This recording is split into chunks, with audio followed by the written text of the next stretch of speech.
이 책 오늘 이제 우리가 보는 책이거든요. 예.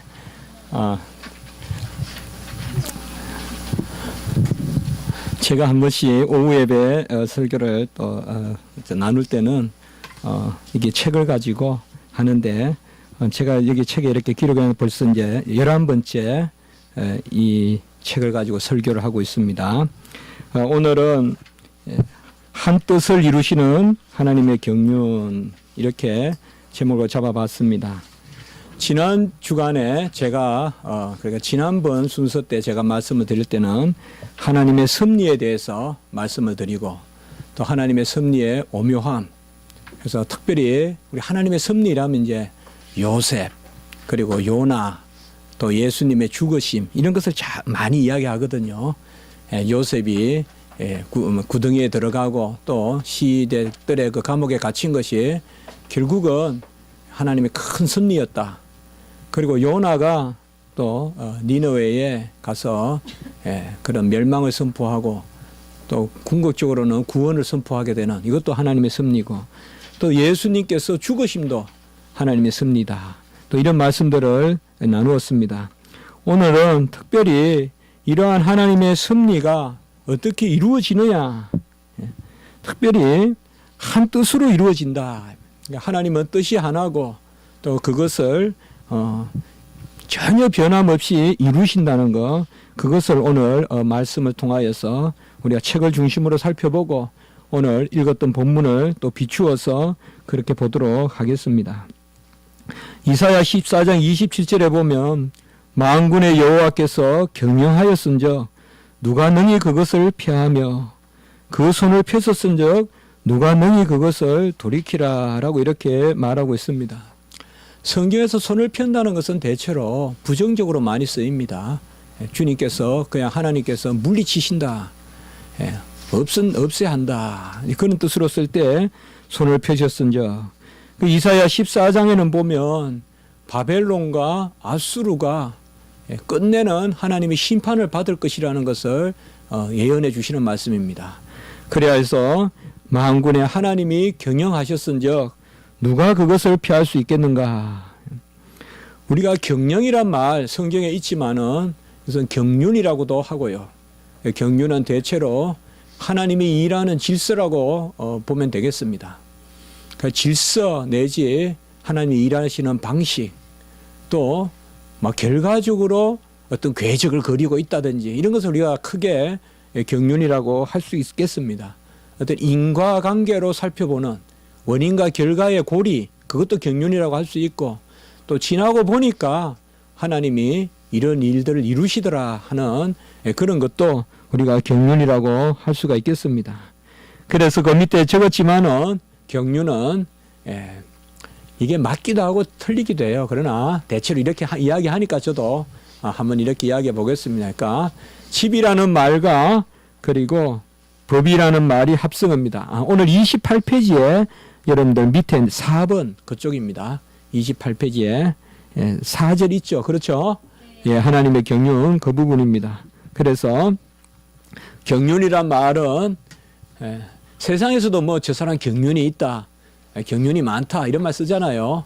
그러니까 세상에는 이제 우리 뭐 경륜이라 그러면 이제 이렇게 뭐 배짜는 거 그런 거 생각하면 되거든요. 인생을 살아온 어떤 그런 그런 날실 또 그런 것들 이야기하는 건데 우리가 특별히 하나님의 경륜이라고 할 때는 하나님의 질서, 원어 그대로 보면 하나님 집의 질서, 그래서 오이코스란 말이 집이란 뜻이고 오늘 헬라어가 많이 또 제가 이야기하게 되는데요. 노모스란 말이 법이거든요. 그래서 하나님 나라의 법. 사실 우리가 집에도 법이 있고 또 가훈도 있고 이렇다면 하나님 나라에도 분명히 법이 있습니다. 그 세상의 논리로 다 하나님 나라가 맞을 것 같아도 그렇지 않습니다. 일반 은총, 일반 계시는 있어요, 역시. 그러나 일반 계시가 일반적으로 통하는 모든 것들이 교회에도 그저 통하는 것은 아닙니다. 그래서 비밀이 있고 또 비밀이 크고 그렇게 말을 하는 것인데요. 바로 이러한 경륜, 이 경륜을 간혹은 성경은 경영이라고도 하고 이렇게 번역을 합니다. 그래서 저는 그냥 경륜이라 하면 되겠습니다. 바울은 특별히 에베소서 1장 9절에 보면 때가 찬 경륜이다 이런 말을 쓰는데요. 여기도 동일한 말을 써서 바로 때가 꽉 찬 경륜 그대로 번역하면, 그래서 하나님이 그때에 가장 조화롭게 질서 있게 일을 이루시는 모습, 이런 것을 바로 경륜이라고 하겠습니다. 구약이나 신약은 다 이러한 하나님의 경륜을 드러내시는데, 하나님의 경륜은 우리가 보기에 항상 동일하지 않습니다.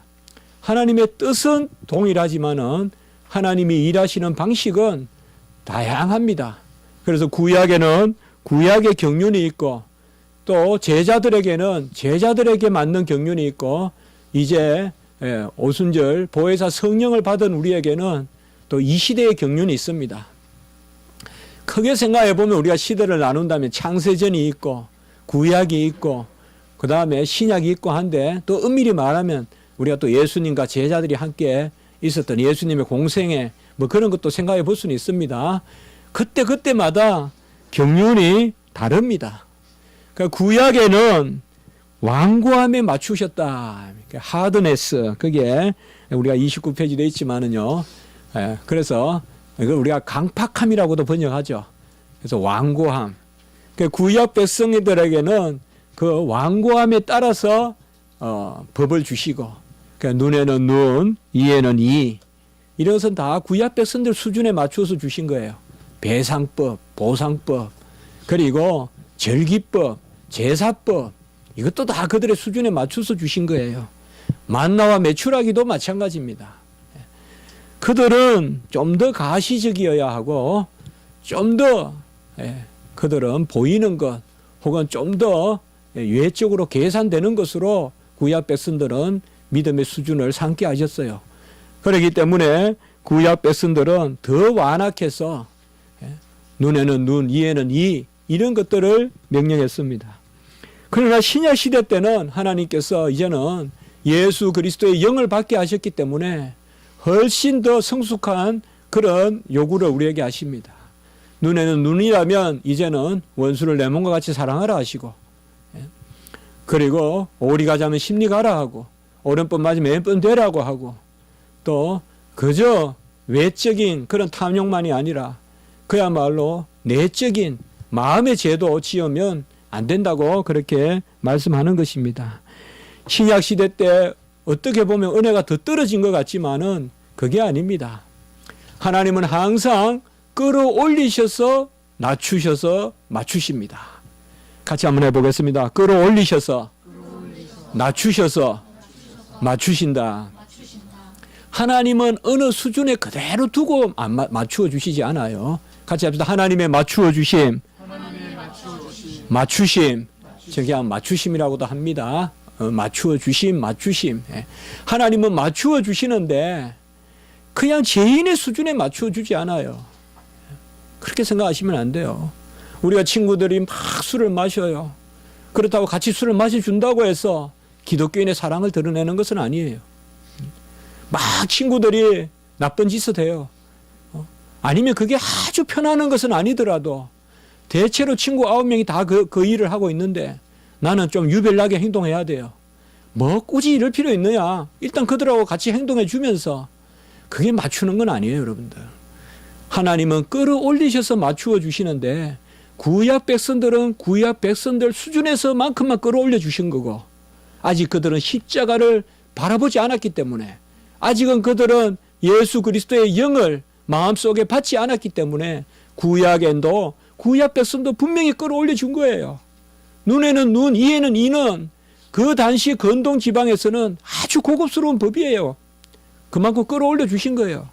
그곳에다 또 다시 낮추어 주서 맞추어 주시는데, 신약 시대 때는 훨씬 우리를 끌어올리시고 맞추어 주시는 거예요. 그걸 아셔야 돼요.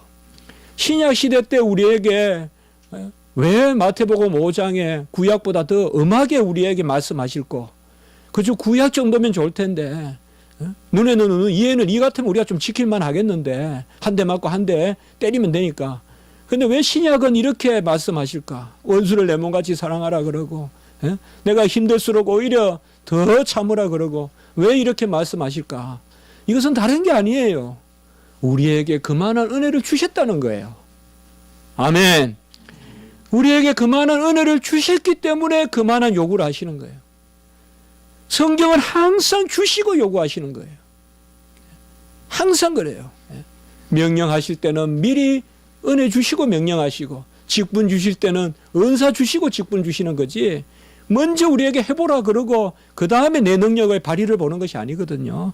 그렇기 때문에 신약 시대 때는 그래서 우리가 담대함을 가져야 돼요. 당장 우리가 하나님을 아버지라 부르잖아요. 구약 때는 아버지라 부르지 않았단 말이에요. 우리는 아버지라고 부르잖아요. 곧 우리가 자녀잖아요. 구약 때는 자녀됨이 아니에요. 어떻게 보면 백성됨이에요. 우리 신약 때는 자녀됨이에요. 이제 여러분, 백성됨이 더 귀합니까? 자녀됨이 귀합니까? 우리가 이미 귀한 자리에 섰기 때문에, 달리 말하면 하나님의 경영은 그때그때마다, 경륜은 그때그때마다 맞추어 주신다 이 말이에요. 시대에 맞추어 주시고 또 우리의 영적 상태에도 맞추어 주세요. 어떤 사람은 좀 더 참게 하시고 좀 더 견디게 하세요. 사실상 여러분도 고난을 많이 받거든 감사할 줄 알아야 됩니다. 그것은 고난을 받을 그릇으로 우리를 빚어주셨기 때문에 그런 거예요. 저 같은 사람은 고난이 익숙하지 않아요. 제가 괜한 이야기하는 거 아니에요. 제가 간혹 신학교에서 우리 전도사님들 바라보면, 면담을 해보면 제가 막 힘이 들어요. 숨이 막힐 정도로. 그래도 그 전도사님은 이겨내요. 야, 저 전도사님은 정말 하나님이 고난을 잘 견디게 하시는구나. 가족이 당하는 고난, 집에 어떤 막 가게가 아니라 그냥 압류가 돼 있고, 그리고 여동생이 하나 있는데 여동생은 정신 이상이고, 뭐 말도 못하는 그런 가운데서 신학교에 와가지고 공부하겠다는 그런 또 우리 그도 많이 봅니다. 하나님은 어떻게 보면 우리에게 감당할 만한 시험을 주십니다. 감당할 만한 시험을 주시고, 나머지 시험은 전부 다 우리의 정욕 때문에 생기는 거예요. 다 성경의 말씀이에요. 나머지 시험은 다 정욕 때문에 생기는 거예요. 물건이 탓이 아니라 물건을 바라보는 내 정욕이 시험거리란 말이에요. 전에도 설교를 그렇게 했습니다. 하나님의 경영은 다양합니다. 하나님은 계획하신 적 이루시고, 거기 둘째 문단에 한번 같이 읽어볼까요? 우리 29페이지 둘째 문단 그 첫째 줄 오른쪽에, 하나님의 경영은 다양. 거기부터 한번 읽어볼까요? 시작. 하나님의 경영은 다양하다. 그러나 그 경영을 아무도 피하지 못한다. 하나님은 계획하신 적 이루시고, 말씀하신 적 역사하시며, 명령하신 적 약속하시고, 명령하신 적 궁극적으로 친히 이루신다. 오늘 55장 11절의 말씀을 보시면 우리가 읽었던, 내 입에서 나가는 말도 이와 같이 헛되이 내게로 되돌아오지 아니하고 나의 기뻐하는 뜻을 이루며 내가 보낸 일에 형통함이라라고 이렇게 말씀하고 있습니다. 오늘 우리가 읽었던 이사야 55장 11절의 말씀. 하나님의 말씀은 하나도 되돌아오지 아니하고, 하나도 패하지 아니하고, 하나님의 말씀은 헛되이 돌아오지 아니하고 다 기뻐하시는 뜻을 이루고 형통하다고 말씀하고 있습니다. 만군의 여호와께서 맹세하여 가라사대 나의 생각한 것이 반드시 되며 나의 경영한 것이 반드시 이루리라 라고 이렇게 말씀하셨습니다. 우리 주 목소리 한 번 바라시면 천하의 모든 것 망하겠네. 찬송도 있지 않습니까? 주님의 목소리가 한 번만 그저 바라시면 천하의 아수르든 바벨론이든 로마든 마게도냐든 다 하나님께서 싹 하나님의 뜻 가운데서 이끄시는 것입니다. 요한은 이러한 하나님의 섭리를 이루시되 특별히 우리의 대적들을 하나님께서 징계하시고 다스리는 것입니다. 특별히 손을 펴신다는 말씀은 바로 그런 말씀입니다. 아까 우리가 이사야 14장 27절에 봤지만은 손을 펴신다는 말은 이것은 호의롭다는 것보다는 오히려 징계하신다는 뜻입니다. 하나님은 대적하는 자들을 물리치십니다. 친히 우리에게는 아버지가 되시고 낫게 하시는 의사가 되시고 가르치는 교사가 되시는데요. 이걸 가장 대표적으로 우리가 하나님의 맞추심의 세 가지라고 이야기하는 겁니다. 우리 한번 같이 해봅시다. 하나님의 맞추심. 제가 하도 신학교에서 이 말을 많이 하니까 학생들은 이 말만 하면 그냥 웃어요. 제가 또 저 이야기 하나 싶어서 영어로 하면 accommodation, 또 라틴어로 하면 accommodatio 이렇게 됩니다. 하나님의 맞추어 주심. 하나님은 우리에게 특히 세 가지로 말써요. 아버지로서 맞추어 주시는. 하물며 하늘의 아버지일까 보냐. 공중의 새도 들의 백합화도 아버지로 채워주시는 분이에요. 바로 성령을 주지 않겠느냐, 좋은 것을 주지 않겠느냐, 아버지로서. 그 다음에 하나님은 우리의 의사로서 우리를 치유해 주시는 거예요. 우리를 싸매 주세요. 하나님은 우리를 징계하려고 계시지 않아요, 여러분들. 하나님의 심판은 가장 늦은 거예요. 그것도 뭐예요? 싸매 주시는 심판이에요. 하나님의 심판은 가장 늦고 싸매 주시는 심판이에요. 그게 바로 우리를 향한 하나님의 심판이에요. 끝까지 참으시는 거예요. 십자가에서 아들의 손을 놓은 마지막은 하나님이에요. 하나님이 먼저 예수님을 버린 게 아니에요. 우리를 사랑하기 위하여 엘리 라바 사박다니 십자가에서 버리시잖아요. 하나님은 끝내 마지막에 버리세요. 왜요? 하나님의 뜻을 이루려고. 하나님은 세상보다 우리를 먼저 징계하지 않습니다. 하나님은 세상보다 먼저 우리를 심판하지 않습니다. 마지막에 하나님이 우리를 징계하세요. 그것도 우리를 사랑하시는 뜻을 이루시려고. 아버지 의사예요. 그리고 교사로서 하나님은 우리에게 길을 인도하시고 이끌어 주십니다. 특별히 우리는 마음을 정하고 하나님을 만나고 내 뜻을 정하고 만나는 것이 아니라 사실상 하나님 앞에 모든 뜻을 구해야 됩니다. 우리에게는 이렇게 맞추어 주시지만은 하나님을 대적하는 자들에게는 하나님께서 다투어 주십니다. 시편 35편 1절에 보면 여호와여 나와 다투는 자와 다투시고 나와 싸우는 자와 싸우소서라고 이렇게 말씀하고 있습니다. 그러므로 우리는 모든 판단을 하나님께 맡겨야 됩니다. 판단을 항상 끝내 하나님께 맡겨야 됩니다. 오래 못 참아서 탈이지 잘 참아서 손해볼 건 없습니다. 잘 참아서 손해본다는 것은 세속적인 논리입니다. 하나님의 법은 오래 참아야 됩니다. 거기 로마서 제가 인용했지만 2장 1절에서 5절은 판단하는 것으로 내가 스스로 정죄한다. 이게 잘 기억하셔야 된단 말이죠. 아이들은 죄를 몰라요. 죄를 판단하는 사람은 벌써 죄를 아는 사람이에요. 저 여자가 간음했다고 돌을 드는 사람은 벌써 간음을 아는 사람이에요. 진짜 죄 없는 사람은 죄가 뭔지도 몰라요. 그래서 남을 판단할 수도 없어요. 남을 판단 많이 하는 사람은 내가 그만큼 죄를 짓고 있다고 생각하면 돼요. 그게 바로 로마서 2장 1절에서 5절에 나오는 거예요. 판단하는 것으로 네가 네 자신을 정죄함이니. 판단 안 해야 돼요, 여러분들. 판단은 곧 내 자신을 정죄하는 것이라고 했어요. 로마서 12장 19절에서 20절은 내 원수가 줄이거든 먹이고 목마르거든 마시게 하라. 그리함으로 숯불을 머리에 얹으리라. 이건 저주라기보다도 하나님의 심판을 기다리라는 것입니다.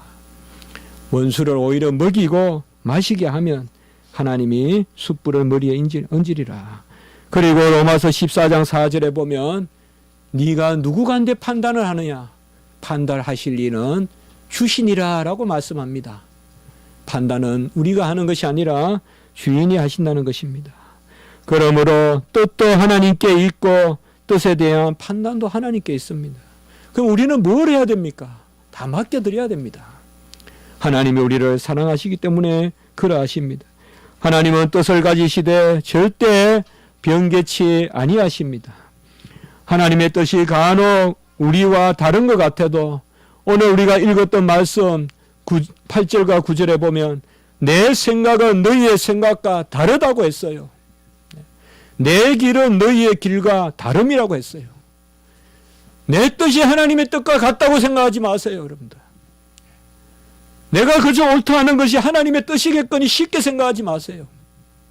내 뜻은 너희의 뜻과 다르고 내 길은 너희의 길과 다르니 9절에 보면 하늘이 땅보다 높은 같이 내 길은 너희의 길보다 높고 내 생각은 너희의 생각보다 높다고 이야기했어요.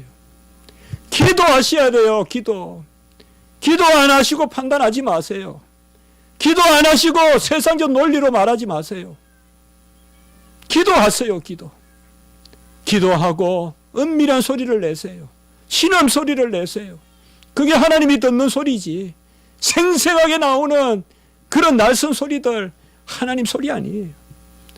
내 뜻은 너희 뜻과 다르니 땅이 하늘에서 멀듯이 내 뜻도 하늘과 같고 너희보다 높고 내 판단도 너희보다 높다라고 이렇게 내 생각도 내 길도 너희보다 높다라고 이렇게 말씀하여 주신 것입니다. 그러므로 하나님의 뜻은 우리의 뜻보다 훨씬 높기 때문에 우리가 그 뜻을 쉽게 요랑할 수가 없어요. 저게 하나님의 뜻인데 하나님이 왜 뜻을 굽히실까? 왜 하나님이 뜻을 이루실까? 쉽게 말할 수가 없어요. 그래서 사무엘상 15장 29절에 보면 이스라엘의 지존자는 거짓이나 변개함이 없으니 그는 사람이 아니심으로 변개치 아니하심이니라. 우리가 오히려 믿는 바는 하나님의 뜻을 헤아린다기보다는 하나님을 믿는 것입니다. 하나님을 믿는 거예요. 우리는 하나님의 뜻은 다 알 수가 없어요. 우리가. 그런데 하나님을 믿지 않고 그의 뜻만 헤아린단 말이에요. 이것은 앞뒤가 틀리는 이야기예요. 우리는 하나님의 뜻만 헤아리다 보면 하나님을 믿을 수 없어요. 왜요? 결국은 내 마음으로 그 뜻을 헤아리기 때문에 우리는 오히려 하나님 자신을 믿어요. 하나님이 변개치 아니하시는 신실하신 하나님이고 하나님이 한 가지의 뜻을 가지고 있다. 같이 한번 해봅시다. God's one will. 예, 거기에 책에도 있습니다. 우리 교리에서 이렇게 부릅니다. 하나님의 한 뜻. 이게 무슨 그냥 평범한 서술 같아도 하나의 교리같이 여기는 것입니다. 하나님은 한 가지 뜻을 가지고 있고 기뻐하시는 뜻을 가지고 있고 이 뜻이 우리를 하나님 편으로 이끄시고 이 필연성 가운데 우리가 나아가는 것입니다. 그 다음 페이지 보시면 바로 하나님께 관한 이 필연성을 우리가 알 수는 없지만은 하나님께서는 이 일을 다 이루시는 것입니다. 이번 주에 금요일 날 설교 말씀에 시편 57편에 2절에 보면 내가 지존하신 하나님께 부르짖으며 곧 나를 위하여 모든 것을 이루시는 하나님께로다라고 이렇게 말했어요. 그러니까 지존하신 하나님은 나를 위하여 모든 뜻을 이루신다. 바로 신실하신 하나님이죠. 그분의 뜻을 우리가 다 헤아려 알 수는 없지만은 신실하신 하나님, 스스로 부정할 수 없는, 자기를 부인하실 수 없는 신실하신 하나님을 믿는다는 것입니다. 우리는 전지전능하시고 지존자이신 하나님이 나를 위하여 모든 일을 이루신다는 것을 믿습니다. 부모는 절대 자식을 해코지 하지 않습니다. 인생의 부모라도 그러한데 하나님이여 하물며 그렇게 하시겠습니까? 하나님은 우리를 끝까지 돌보십니다. 오히려 어떤 현상에 드러나는 것에 너무 쫓아다니다 보면 우리가 끝내는 좌절하게 되고 절망하게 됩니다. 어떤 일이 있더라도 하나님을 보시고 간혹은 하나님 뜻조차도 묻어놓고 하나님을 보시기 바라요. 내가 하나님을 믿는가? 하나님을 사랑하는가? 하나님께 소망을 두고 있는가? 이미 하나님의 뜻이라고 할 때는 많은 경우에 내 뜻을 투사해서 하나님의 뜻이라고 생각하는 경우가 많기 때문에 그런 것입니다. 하나님은 자신의 뜻을 변개하지 않고 모든 것을 영원한 작정을 이루십니다. 요나를 부르셨을 때 멸망하게 하시려고 부른 것이 아니죠. 니느웨를 구원하려고 불렀죠. 그러나 처음에 요나에게는 멸망을 선포하라 그랬어요. 저는 한번 제가 설교 드렸는데, 설교 말씀을 나누었는데, 요나는 큰 선지자예요. 대단한 선지자예요. 아수르는 얼마나 이스라엘을 대적한 사람입니까? 이스라엘의 자존심을 가장 많이 건든 민족이 이게 바로 아수르예요. 땅을 침범해서 다 사람들을 이사시켰죠. 땅을 더럽혔죠. 그리고 뭐요? 혼인을 시켰죠. 민족을 더럽혔죠. 이스라엘에게는 용납될 수 없는 일이에요. 이거는 아브라함 이후에 있을 수 없는 일을 아수르가 했어요. 어느 선지자가 그곳에 가고 싶겠어요? 아수르가 성이 높아서 잔인해서 저는 그렇게 생각 안 해요. 마치 모세가 애굽에 들어가기 싫듯이. 애굽은 누구예요? 그들을 위해서 간역자들 막 그들에게 매질을 하고 일을 시키고 집도 주지 않고 그냥 집을 구해가 벽을 이기라 하고, 그러니까 그 간역자를 죽였잖아요, 모세가. 그런데 모세를 잘했다고는 하기는커녕 결과적으로 모세가 혈기를 부렸지만은, 그래도 모세 생각에는 그래도 내가 이스라엘 너희들을 위해서 일했는데 어찌 나를 고발하느냐 이 말이죠. 그런데 어찌 다시 들어가고 싶겠어요, 그 애굽에. 뒤도 돌아보기 싫죠. 그렇게 열심히 내가 목숨까지 내걸고 이스라엘 백성을 위해서 애썼는데 너희들은 나를 고발해? 가기 싫죠. 요나도 마찬가지죠. 그러니까 하나님이 요나를 어떻게든 보내야 되는데 처음에는 물고기 뱃속에 집어넣었다가 그 다음에는 멸망을 선포하라 그랬죠. 바로 구원을 선포하라 안 그랬어요. 그러면 좋습니다. 멸망 선포하겠습니다 하면서 갔어요. 그런데 보니까 이거는 멸망 상황이 아니단 말이죠. 진짜 구원하시려고 하잖아요. 그때 어떻게 보면 요나가 가장 절망에 빠진 거예요. 주님, 멸망을 선포하라고 보내놓고 어찌 저들을 구원합니까? 그들이 막 회개하거든요. 짐승까지도 회개하거든요. 그때 또 박능쿨을 보내줬죠. 너는 그들을 밉다고 하느냐? 선지자로서 네가 그들을 미워하느냐? 이 박능쿨 하나도 사랑하는 하나님이다. 저들을 어찌 내가 사랑하지 않겠느냐? 너는 과연 나의 선지자냐? 그걸 요나에게 깨닫게 하시죠. 하나님의 뜻은 다양하게 보여도 하나입니다. 바로 니느웨의 구원이었죠. 마찬가지입니다. 사울을 택한 것도 보면 후회하셨다고 했지만은 두 가지 뜻이 아닙니다. 사무엘상 15장 35절과 사무엘상 15장 29절은 같이 있어요. 후회하셨다는 말과 변개치 않는다는 말씀이 같이 들어있어요. 하나님은 한 뜻 가운데서 후회하신다는 말을 한 것이에요. 그러면 결국은 뭐냐? 두 뜻이 아니라 하나님의 뜻은 하나라는 것입니다. 이제 오늘 말씀을 마치겠습니다.